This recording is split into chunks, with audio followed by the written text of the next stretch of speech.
Hello everyone, हाय। तो कैसे हैं आप सभी लोग? आई होप आप सभी लोग अच्छे हों। आपकी सीजीएल सीएचएसएल की प्रिपरेशन भी बहुत अच्छी चल रही हो।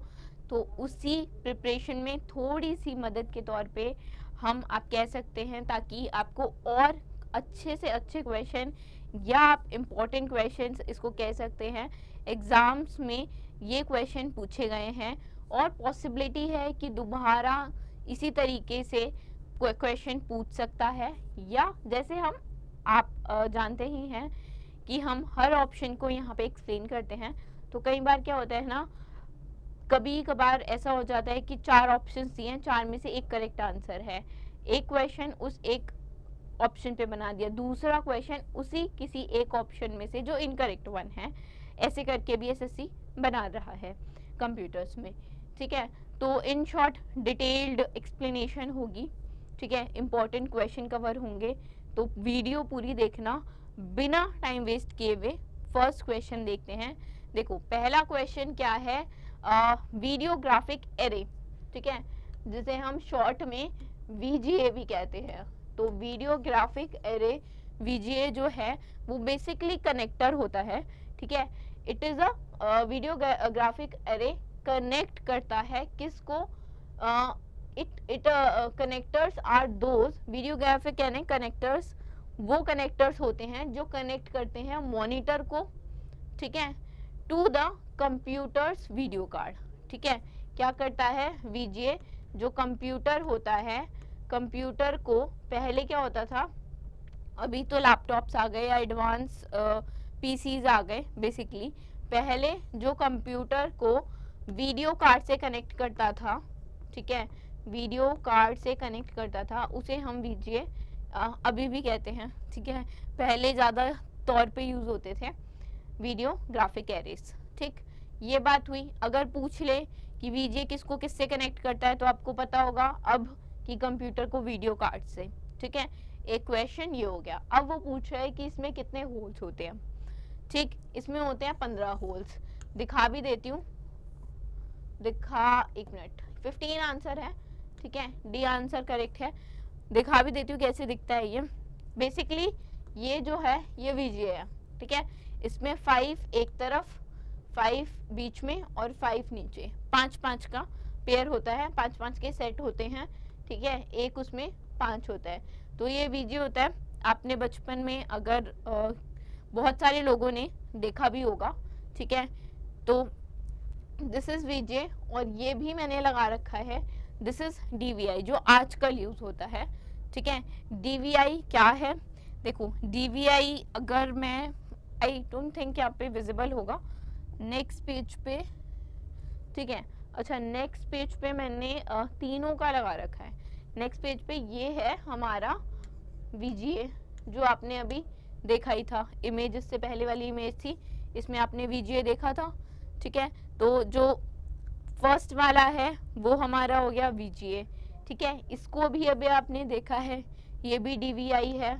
ठीक, और ये चीज़ क्या है, इसका भी आपने नाम सुना होगा, इसे हम बोलते हैं HDMI।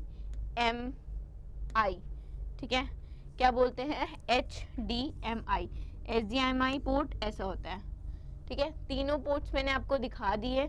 अगर कभी भी दोबारा पूछता है कि कितने होल्स होते हैं, तो यू कैन से 15।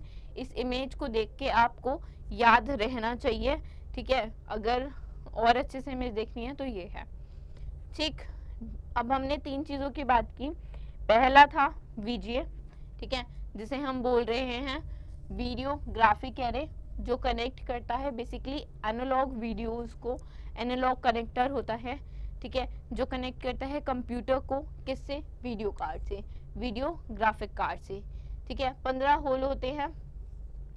ठीक, और बेसिकली लोअर रेजोल्यूशन के लिए, कलर क्वालिटी के लिए इसको कंपेयर किया जाता है। ठीक है, डीवीआई से भी, HDMI से भी, और डिस्प्ले पोर्ट से भी। अच्छा, अगर मैं वीडीआई की बात करूं, तो वीडीआई नहीं, डीवीआई की बात करूं, तो डीवीआई क्या है, डीवीआई है डिजिटल विजुअल इंटरफेस। ठीक है, digital visual interface. I hope नीचे आपको क्लियरली आई थिंक हाँ विजिबल है। हाँ, डिजिटल विजुअल इंटरफेस। और अगर मैं यहाँ ऊपर लिख देती हूँ HDMI की बात करूँ तो HDMI की फुल फॉर्म क्या होती है? कई बार एब्रीवेशंस क्या होते हैं, फुल फॉर्म पूछ लेते हैं, ठीक है। तो HDMI क्या होता है? हाई डेफिनेशन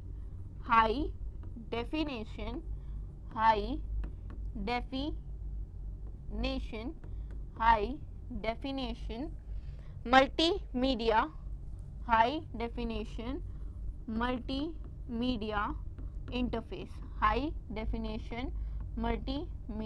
इंटरफेस, ठीक है। तो तीन चीज एक साथ अब आपको पता चली है। HDMI, ठीक है, सबका काम लगभग एक ही जैसा होता है।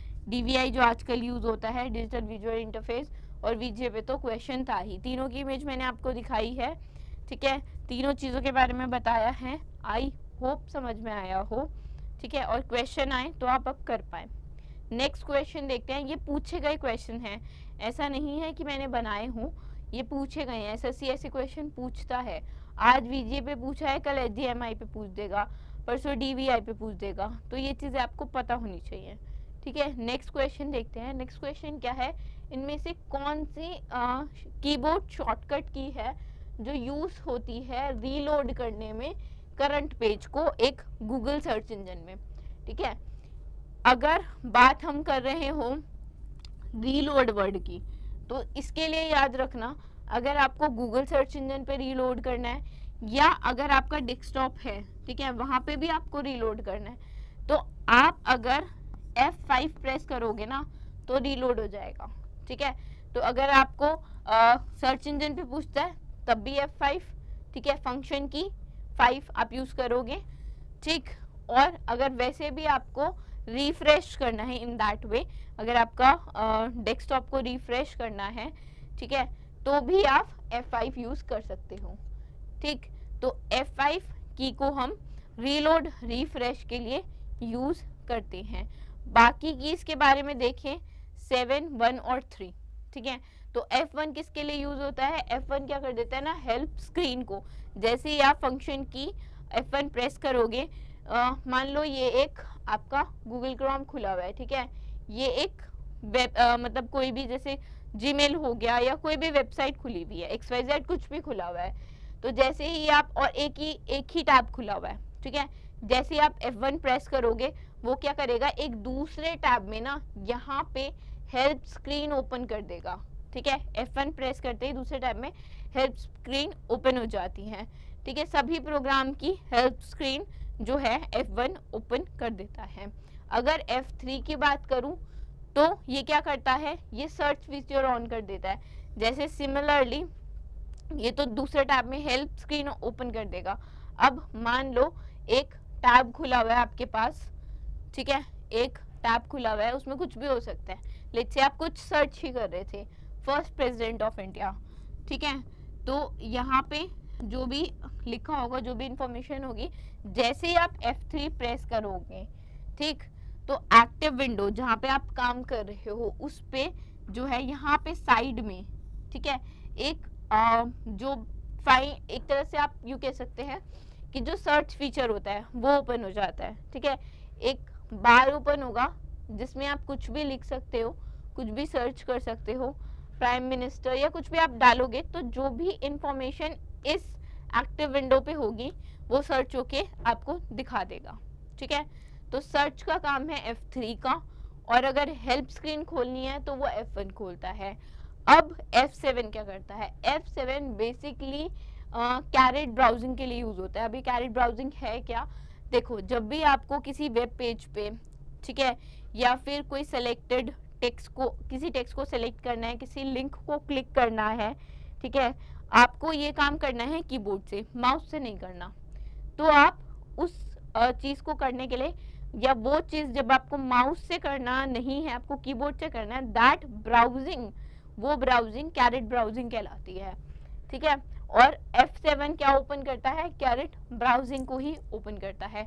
आप अगर F7 प्रेस करेंगे ना तो ऊपर एक पॉपअप आएगा कि कैरेट ब्राउजिंग को आप टर्न ऑन कर लो, तो जैसे आप उसको टर्न ऑन करोगे आपको माउस की जरूरत नहीं, आप कीबोर्ड से भी नेविगेट कर सकते हो अपने ब्राउजर पे। ठीक है, ये चीज समझ में आई। 7 कैरेट ब्राउजिंग के लिए। ट्रिक 1 ओपन करता है हेल्प स्क्रीन को।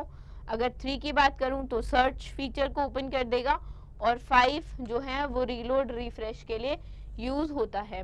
तो अगर कल को इन ऑप्शंस में से कोई भी ऑप्शन पूछ ले तो आपको पता होना चाहिए। ठीक है, अभी एक क्वेश्चन ऐसा आएगा जिसमें आपको लगेगा कि ऑप्शन समझना भी इम्पोर्टेंट है, और ये सारे question again I am saying आप कोई भी डाल के देखो, पीवाईएसपी हैं सारे क्वेश्चंस। ठीक है, नेक्स्ट क्वेश्चन है which among the following keyboard shortcuts is used to insert hyperlink. Hyperlink insert करने के लिए एमएस वर्ड में, माइक्रोसॉफ्ट वर्ड में हाइपरलिंक इंसर्ट करने के लिए किसी भी सिलेक्टेड टेक्स्ट के हाइपरलिंक इंसर्ट करने के लिए कौन सी शॉर्टकट की को हम यूज करते हैं? तो ये की होती है कंट्रोल के। ठीक है, हाइपरलिंक के लिए कंट्रोल के। अच्छा, बाकी कीज भी है। कंट्रोल एम किसके लिए यूज होता है? कंट्रोल एम यूज होता है इंडेंट पैराग्राफ के लिए। ठीक है, जब आप किसी पैराग्राफ को इंडेंट करना चाहते हैं तो आप कंट्रोल एम यूज कर सकते हैं। एच जो है वो find and replace window open कर देता है। ठीक है, find and replace window open कर देगा एच। और जेड तो जब भी किसी भी एक्शन को आपको अंडू करना होता है तो आप कंट्रोल जेड पढ़ते ही हो। ठीक है, बहुत बार आपने देखा होगा ये क्वेश्चन। ठीक है, कंट्रोल जेड किस लिए यूज होता है? तो किसी भी एक्शन को अंडू करने के लिए। ठीक, अब कंट्रोल के इंसर्ट कैसे करता है हाइपरलिंक को? देखो, जैसे मान लो ये एक माइक्रोसॉफ्ट एमएस वर्ड है। ठीक है, आपने एमएस वर्ड खोला, अब आपके पास टेक्स्ट है। ठीक है, आपके पास पैराग्राफ्स लिखे हुए हैं बहुत सारे। आपने क्या किया, इस एक लाइन को ना सेलेक्ट कर लिया। ठीक है, सेलेक्ट कई तरीके से कर सकते हो, माउस से भी कर सकते हो। ठीक है, कर्सर यहाँ पे रख के अगर आप शिफ्ट प्रेस करोगे तो कीबोर्ड से भी सेलेक्ट हो जाता है। तो आपने लेट्स से इसको सेलेक्ट कर लिया, टेक्स्ट को सेलेक्ट कर लिया। टेक्स्ट को सेलेक्ट करने के बाद जैसे ही आप कंट्रोल प्लस के प्रेस करोगे ना, वैसे ही एक विंडो ओपन होगी। कंट्रोल के प्रेस करते ही ऐसी एक विंडो ओपन होगी, जो विंडो होगी इंसर्ट हाइपर लिंक की विंडो। ये विंडो होगी, करके देखना एक बार। जब तक करके नहीं देखोगे ना तब तक चीजें समझने में थोड़ी सी मुश्किल होगी। इमेजेस लाती क्यों हूँ? इमेजेस लाती ही इसलिए हूँ ताकि आपको अच्छे से समझ में आए। तो ऐसी विंडो ओपन होगी जिसमें करंट फोल्डर्स यहाँ पे आ जाएंगे, जिस पे भी क्लिक करोगे। अभी मैंने ब्राउज्ड पेजेस पे क्लिक किया हुआ था, तो ये सारे मेरे जितने भी ब्राउज पेज हैं वो सारे आ गए हैं। ठीक है, रिसेंट फाइल पे क्लिक करोगे तो सारी रिसेंट फाइल्स शो करेगा। इसी हिसाब से यहाँ पे एड्रेस हो जाता है, और जैसे ही आप ओके करोगे वहाँ पे उस लाइन पे उस टेक्स्ट जो सेलेक्ट किया है वहाँ पे इंसर्ट हो जाएगा आपका लिंक। ठीक है, बाकी ऑप्शंस भी होते हैं न्यू डॉक्यूमेंट का, ईमेल का। ठीक है, तो अभी जो क्वेश्चन था स्टिक रहते हैं उस पर, क्योंकि ज़्यादा इन्फॉर्मेशन जब आती है ना तो कुछ समझ नहीं आता है और वीडियो भी लंबी हो जाती है। सो ये जो था वो इंसर्ट हाइपरलिंक इंसर्ट करने का यू कैन से एक विंडो है। ठीक है, अब जो मैंने बोला था कंट्रोल एच की मैंने बात की थी कि क्या ओपन कर देता है control H. Control find and replace का ऑप्शन जो है, जो फाइंड एंड रिप्लेस का बेसिकली टैब नहीं आप कह सकते हैं विंडो, जो फाइंड एंड रिप्लेस की विंडो है वो ओपन कर देता है। यहाँ अगर आपको किसी लेट से मैंने गलती से रोम रैंडम रीड ओनली मेमोरी है, ठीक है, मैंने रीड ओनली मेमोरी को REM लिख दिया। ठीक है, गलती से लिख दिया, तो मैं बोलूँगी फाइंड दिस। ठीक है, अगर मैंने गलती से लिख दिया REM और मुझे लिखना था ROM, तो मैं बोलूँगी फाइंड REM। REM को वो फाइंड करेगा और उसको रिप्लेस कर देगा ROM से। भले ही मान लो मैंने 10,000 बार लिखा हो या 1,000 बार लिखा हो, जितनी बार भी मैंने लिखा होगा पूरे डॉक्यूमेंट में, वो उतनी बार जाके REM को फाइंड करेगा और ROM से रिप्लेस कर देगा। ठीक है, तो बेसिकली जो फीचर है फाइंड एंड रिप्लेस का वो ये होता है। अगर आपको कोई चीज़ फाइंड करनी है तो आप यहाँ पे क्लिक कर सकते हैं और लिख सकते हैं आपको ROM या RAM या जो भी आपको फाइंड करना है, EEPROM रोम जो भी आपको फाइंड करना है वो फाइंड कर देगा। ठीक है, किसी प्लेस पे जाना है, ये गो टू है, अगर आपको नहीं दिख रहा हो तो अब विजिबल होगा, गो टू है। लेट्स से मुझे कोई एक क्वेश्चन है, जैसे अभी हमने फर्स्ट क्वेश्चन ही डिस्कस किया VGA से रिलेटेड।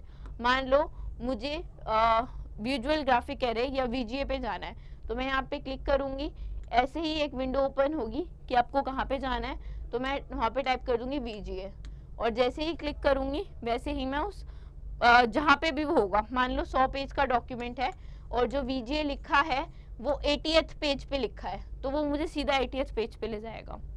ठीक है, समझ रहे हो? तीनों का फंक्शन समझ में आया। फाइंड में फाइंड करोगे, रिप्लेस में टेक्स्ट को रिप्लेस कर सकते हो, और गो टू में आप उस पर्टिकुलर वर्ड शब्द पे जा सकते हो जो आपको ढूंढना है, भले ही कितने पेज नीचे ऊपर हो।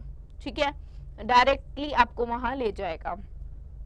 ठीक, ये चीज मैं समझा चुकी हूँ। Ctrl+Z M भी इंटेंड करता है पैराग्राफ को लेफ्ट से, ये चीज याद रखना, फ्रॉम लेफ्ट। ठीक है, तो आगे चले, नेक्स्ट क्वेश्चन देखें। नेक्स्ट क्वेश्चन क्या है? नेक्स्ट क्वेश्चन है dash is a passage to connect to networks that may work on different networking models.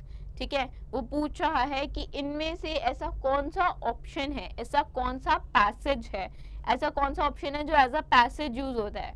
ठीक है, एक रास्ते के तौर पे आप कह सकते हैं, एक रास्ते के तौर पे यूज होता है, किसको कनेक्ट करने में? दो नेटवर्क्स को कनेक्ट करने में, और ये दोनों डिफरेंट मॉडल्स पे भी हो सकते हैं नेटवर्क, जरूरी नहीं है दोनों नेटवर्क को एक ही तरीके का होना चाहिए। ठीक है, दो अलग अलग तरीके के नेटवर्क्स भी हो सकते हैं। तो इनमें से कौन ये काम करता है? ये काम करता है गेटवे। गेटवे एक पैसेज है, ठीक है, एक रास्ता है कनेक्ट करने के लिए क्या? दो नेटवर्क्स को, चाहे वो सेम मॉडल्स पे हो, सेम नेटवर्किंग मॉडल्स पे हो या डिफरेंट नेटवर्किंग मॉडल्स पे हो। ठीक है, गेटवे क्या करता है? कनेक्ट करता है। अब जैसे यहाँ पे गेटवे क्या कर रहा है? सर्वर को कनेक्ट कर रहा है पीसीज से, या पीसीज को कनेक्ट कर रहा है सर्वर से। ठीक है, तो गेटवे, अब दो डिफरेंट नेटवर्किंग मॉडल्स हो गए, तो इसी तरह एक गेटवे काम करता है। ठीक है, इमेज इसीलिए है अगेन, ताकि आपको और क्लियर चीज़ें, क्लियरली चीज़ों का पता लगे। ठीक है ना, तो वही चीज़ें लिखी हुई हैं कि जो गेटवे है वो एक तो हार्डवेयर डिवाइस भी हो सकती है, ज़रूरी नहीं है कि वो कोई सॉफ्टवेयर ही होगा, वो हार्डवेयर सॉफ्टवेयर दोनों हो सकती है। हार्डवेयर डिवाइस भी हो सकती है और सॉफ्टवेयर प्रोग्राम भी हो सकता है जो आपके कंप्यूटर में रन कर रहा है। बेसिकली अगर दो नेटवर्क को कनेक्ट कर रहा है, चाहे वो सेम मॉडल के हो डिफरेंट मॉडल के हो, तो वो काम गेटवे करता है। ठीक है, नेक्स्ट पे चले, नेक्स्ट देखें। देखो नेक्स्ट क्वेश्चन क्या है? नेक्स्ट क्वेश्चन है dash cookies track you and expose your privacy. अब कुकीज क्या होती हैं और ऐसी कौन सी कुकीज होती हैं जो आपको ट्रैक करती है, ठीक है, और आपकी प्राइवेसी को भंग करती हैं? दो क्वेश्चन है। कुकीज आप कह सकते हैं वो सेट ऑफ डेटा बोल लो, ठीक है, या फिर हाँ, या स्मॉल टेक्स्ट फाइल बोल लो। ठीक है, कुकीज जो होती हैं वो स्मॉल छोटी छोटी टेक्स्ट फाइल होती हैं जो स्टोर्ड होती हैं यूजर के कंप्यूटर में जब वो किसी भी वेबसाइट को विजिट करता है। ठीक है, जब कोई यूजर किसी भी वेबसाइट को विजिट करता है तो कुकीज क्या होती हैं? छोटी छोटी फाइल्स होती हैं जो कंप्यूटर में स्टोर हो जाती है, जिससे क्या पता चलता है कि किसने क्या देखा।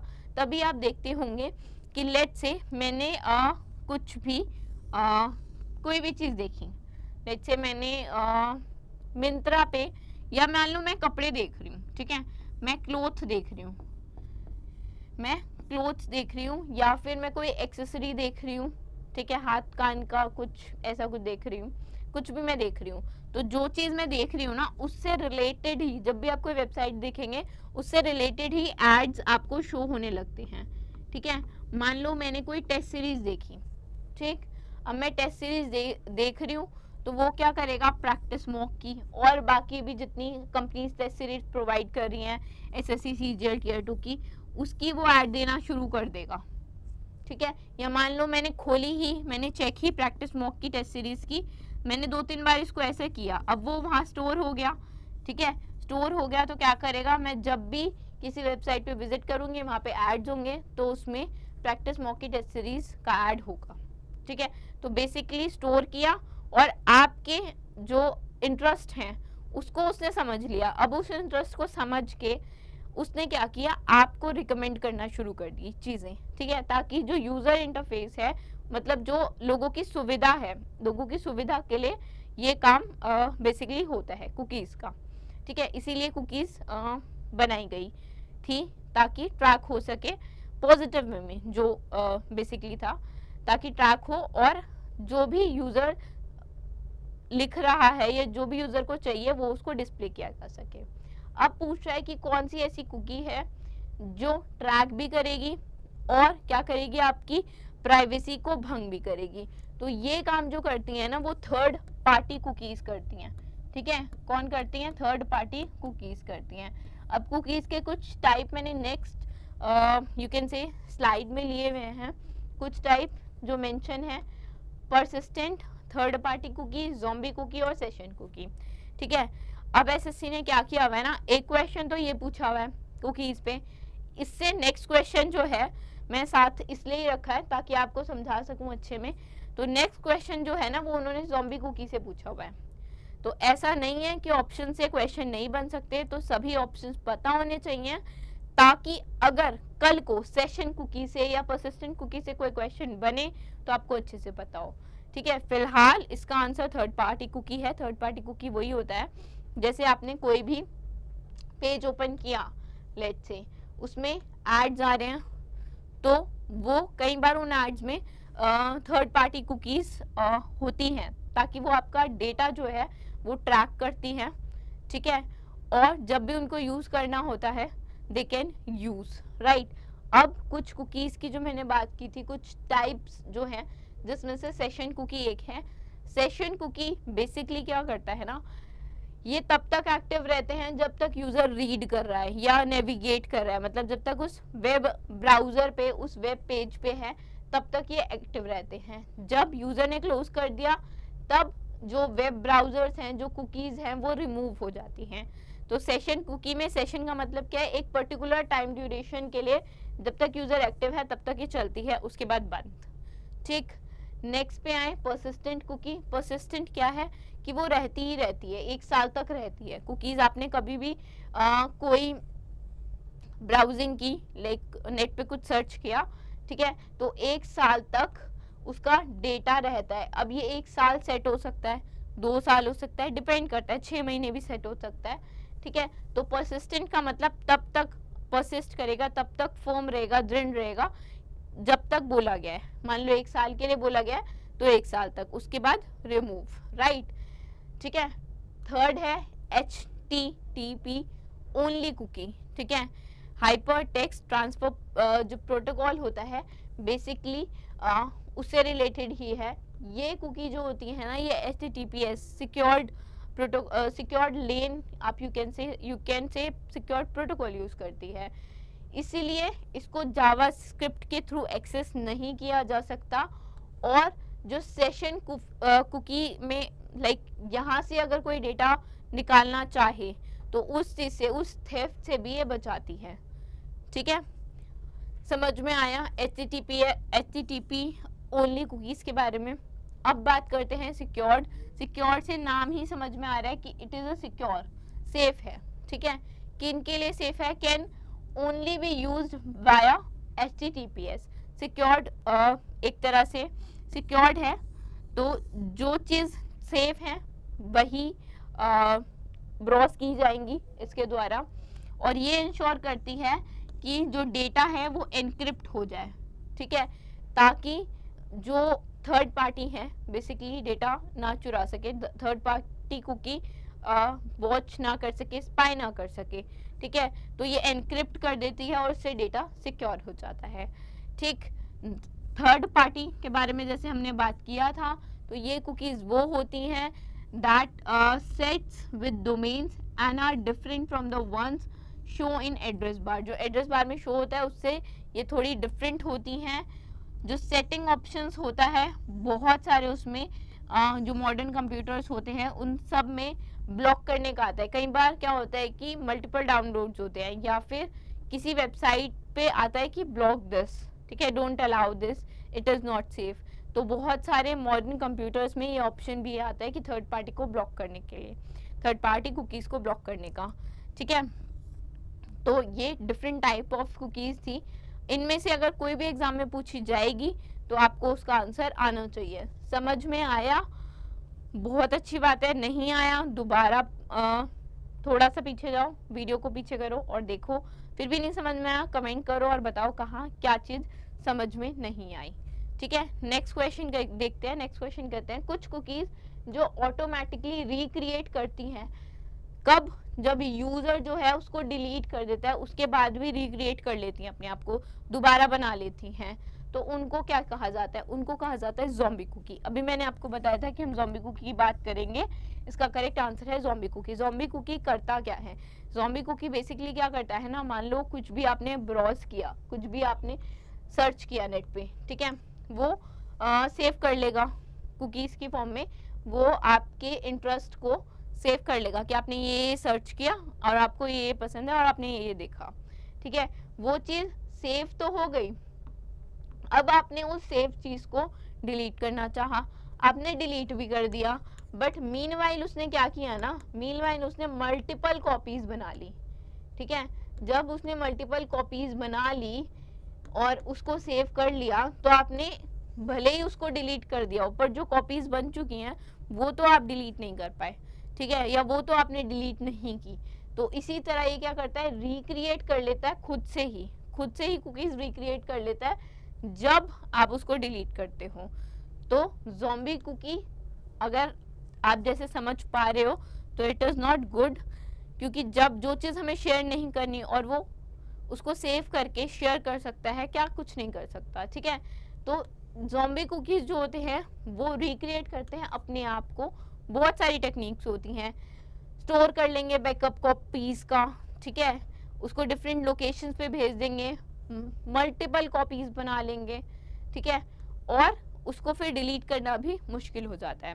तो आपने देखा कैसे एक ही उससे ऑप्शन में भी ऐसे आ गया था कि ज़ॉम्बी ऑप्शन में था, ठीक है, और नेक्स्ट क्वेश्चन जो हमने देखा वो ज़ॉम्बी कुकीज़ पे ही था। तो option again I am saying सारे ऑप्शंस अच्छे से समझना इज इम्पोर्टेंट, ठीक। नेक्स्ट क्वेश्चन पे चले। नेक्स्ट क्वेश्चन है which among the following device is also known as visual display unit. इनमें से कौन सी डिवाइस को विजुअल डिस्प्ले यूनिट के नाम से जाना जाता है? अब ये चीज़ आपके सामने लगी है तो आंसर गेस करना मुश्किल नहीं है, आई बिलीव। इसका करेक्ट आंसर है मॉनिटर। मॉनिटर क्या करता है? मॉनिटर क्या करता है? मॉनिटर डिस्प्ले करता है, ठीक है। मॉनिटर क्या करता है? मॉनिटर डिस्प्ले करता है, किसको डिस्प्ले करता है? विजुअल यूनिट्स को डिस्प्ले करता है, ठीक है, विजुअल यूनिट को डिस्प्ले करता है। अब ये एक कमेंट करो, एक छोटा सा क्वेश्चन पूछ रही हूँ कि मॉनिटर जो है वो इनपुट डिवाइस है आउटपुट डिवाइस है? बहुत छोटा सा क्वेश्चन है, इसका आंसर आप कमेंट के थ्रू मुझे बताएंगे, ठीक है। तो मॉनिटर की अगर हम बात करें तो it displays usual output from a computer और किसी भी इलेक्ट्रॉनिक डिवाइस से। आजकल बहुत तरीके के मॉनिटर्स आ गए हैं, बहुत साइजेस में आ गए हैं, बहुत रेजोल्यूशन टेक्नोलॉजीज काफ़ी डेवलप हो चुकी है, ठीक है। नेक्स्ट अगर देखें तो नेक्स्ट क्वेश्चन क्या है? नेक्स्ट क्वेश्चन है वेब ब्राउज़र में कौन सा जो है वो रिस्पॉन्सिबल है वेब पेजेस डिस्प्ले करने के लिए? तो ये है रेंडरिंग इंजन्स। रेंडरिंग इंजन जो है ना वो बेसिकली क्या करता है, वो रिस्पॉन्सिबल होता है वेब पेजेस दिखाने के लिए, ठीक है। अगर रेंडरिंग इंजन की बात करें तो वेब ब्राउज़र में वेब पेजेस दिखाने के लिए, उसको इंटरप्रेट करने के लिए, उसको रेंडर करने के लिए हम रेंडरिंग इंजन का यूज़ करते हैं। एंड उसमें ये HTML को रेंडर कर सकता है, CSS कास्केडिंग स्टाइल शीट्स को, और भी जो वेब कंटेंट है उन सबको रेंडर और इंटरप्रेट कर सकता है कौन? रेंडरिंग इंजन, ठीक है। ये क्रिटिकल कंपोनेंट होता है वेब ब्राउज़र का और ये डिटरमाइन करता है, ये बताता है कि कैसे एक वेब पेज डिस्प्ले होगा, ठीक है। जब भी आप क्रोम पे या कहीं पे भी जाते हो तो ऑल आर वेब पेजेस, ठीक है, वेब पेजेस खुलते हैं। तो बेसिकली रेंडरिंग इंजन ही बताता है कि एक वेब पेज कैसे दिखेगा, ठीक है, समझ में आया। नेक्स्ट पे चलें। नेक्स्ट क्या है, which among the following ports is known as line print port. Line print port बोल लो या पैरेलल पोर्ट बोल लो, दोनों एक ही बात है, ठीक है। ए आंसर जो है वो बिल्कुल करेक्ट होगा। तो लाइन प्रिंट पोर्ट को ही हम क्या बोलते हैं, पैरेलल पोर्ट, ठीक है। और कैसा दिखता है, ऐसा दिखता है, ठीक है। लाइन प्रिंट पोर्ट या पैरेलल पोर्ट दोनों में से कुछ भी बोल सकते हो, कुछ इस प्रकार से दिखता है पैरेलल पोर्ट, ठीक है। तो पैरेलल पोर्ट एक टाइप है कंप्यूटर इंटरफेस का जो अलाउ करता है डेटा को, और ये डेटा ट्रांसफर कहाँ से कहाँ होता है, ये कंप्यूटर से जो भी पेरिफेरल डिवाइसेस हैं उनमें ट्रांसफर होता है, वन वे ट्रांसफर होता है बेसिकली, ठीक है। तो पैरेलल पोर्ट्स जो होते हैं वो पुराने सिस्टम्स में प्रिंटर्स को या फिर स्कैनर्स को या और भी जो पेरिफेरल डिवाइसेस होते थे उन सबको कनेक्ट करने के लिए हम इसका यूज करते थे, ठीक है, समझ में आया। क्वेश्चन वॉज अबाउट, दोबारा से देख ले, लाइन प्रिंटर पोर्ट के बारे में था कि उसको किस नाम से जाना जाता है, तो पैरेलल पोर्ट के काम क्या करता है, जो प्रिंटर हो गया, स्कैनर हो गया पुराने कंप्यूटर्स में उसको कनेक्ट करता था, या और भी जो डिवाइसेस होती थी उसको और कंप्यूटर को कनेक्ट करता था, ठीक है। नेक्स्ट क्वेश्चन देखें। नेक्स्ट क्वेश्चन है, dash virus are embedded in system's memory so it can be reactivated if original virus is deleted। अगर ओरिजिनल वायरस डिलीट हो जाता है तो इनमें से ऐसा कौन सा वायरस, ऐसी कौन सा वायरस है जो क्या करेगा, सिस्टम में घुस जाएगा। मान लो ये सिस्टम की मेमोरी है, ठीक है, वो पूछा है इनमें से ऐसा कौन सा वायरस है जो सिस्टम की मेमोरी में घुस जाएगा, सिस्टम की मेमोरी में ही रहेगा और दोबारा से एक्टिवेट हो जाएगा, रीएक्टिवेट हो जाएगा। कब, जब जो ओरिजिनल वायरस है वो डिलीट हो जाएगा। तो जो रहेगा, बार बार रहेगा आ रहा है, ठीक है, तो उससे आप एक ट्रिक काइंड बना सकते हैं कि ये रेजिडेंट वायरस होते हैं। कौन से होते हैं, रेजिडेंट। रेजिडेंट क्या होता है, आपका निवास स्थान, ठीक है। तो उससे आप एक ट्रिक काइंड ऑफ बना सकते हैं कि रेजिडेंट वायरस ही वो वायरस होते हैं जो एक तरह से निवास कर जाते हैं, कहाँ पे, आपकी मेमोरी में, ठीक है, आपके सिस्टम की मेमोरी में। और जब जो ओरिजिनल वायरस, जो ओरिजिनल फाइल होती है, जो ओरिजिनल वायरस होता है, जब वो डिलीट हो जाता है ना, तब ये अपने आप को क्या कर लेता है, रीएक्टिवेट कर लेता है, दोबारा एक्टिवेट कर लेता है, ठीक है, समझ में आया। रीएक्टिवेट कर लेगा, वहीं पे रहेगा, कहाँ पे, सिस्टम की मेमोरी में रहेगा, और जैसे ओरिजिनल फाइल डिलीट होगी अपने आप को रीएक्टिवेट कर सकते हैं रेजिडेंट वायरसेस, राइट। आज के सेशन में इतना ही था। कुछ चीज़ नहीं समझ में आई, यू कैन कमेंट, डेफिनेटली मैं आंसर दूंगी, ठीक है। सो आज के लिए थैंक यू।